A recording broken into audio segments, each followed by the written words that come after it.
Hello watcher and subscribers. In the last tutorial you had seen if and if else. Now here we will move toward the next statement, that is else if. That is very important.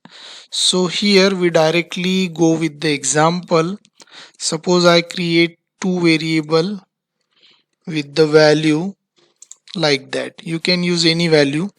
So first I am going to use if. Suppose along with the if our condition is a greater than b, that is the simple condition, and if it is true I want to show the message that is a, if a is greater than b. Now here I am going to use next conditional statement, else if. So after else if you have to write condition. My condition is b greater than a with the colon, and then I want to print some message. My message is b. So here you have to understand, I first give the explanation here. If it is true, then it will run this code. Otherwise, if it is not true, then it will check this block, else if. It is again followed with the condition, and if it is true, then only it will run. So here if this condition is true, then it will happen this. Okay, then it will show a. And if it is not true, then only it will check else if block. We just check the output. So here you observe the output is coming b. This is the output, okay, b. Why it is b? Because b value is 5 and b is greater than a, so we are getting b. So it is executed once this one is false, but if it is true, then only this one will run. Means either this one will work out or this one will work out.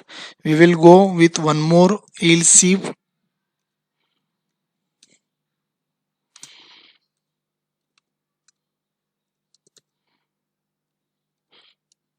And along with that I am adding the print statement equal.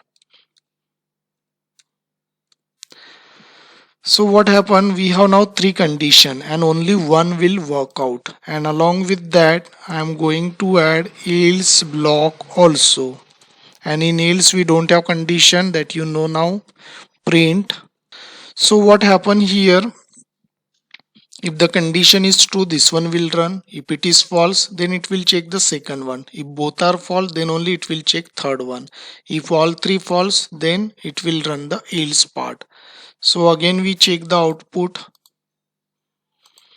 and in the output you see only b output is generating, means because the b is greater than a. And suppose if we use the same value, now you see first one will be false, second will be false, third one will be true, so it should show equal. We will check it out. You see it is equal. But in case all the condition false, then what will happen? So suppose here I want to write a not equals to b. So this is not equals to b. Now here though both values are same, so first one will be false, second and third, so it should show all condition false. We will check the output, and you see all condition false, means at a time only one is executing. Now here we will go in other way. Suppose I treat a exactly equals to b. Here also same, a exactly equals to b, and here also I want to put the same condition. So all the three conditions are same and a b values are same. So here it is matching with the all three conditions. So we are expecting three output, but what will happen, only one output we will get, that is a. Means only this part is running even though all the conditions true. Because why? As I told you, only one will show, because it will check from top to bottom. So from top side, if first one is true, then it will not check the others.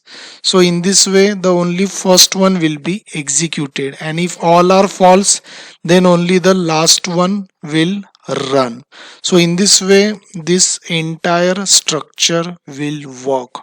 So I just suggest you have to practice, put up many condition criteria, and according to that you have to execute the code. It will help you to understand in a better way. So what I tell you, whenever the condition is true, that particular block will run and it will check from top to bottom. In top, suppose the first one is true, then only first one will run, then it will not check the other, and if the all are false then only the else block will run. So I hope, dear student, you understood this concept.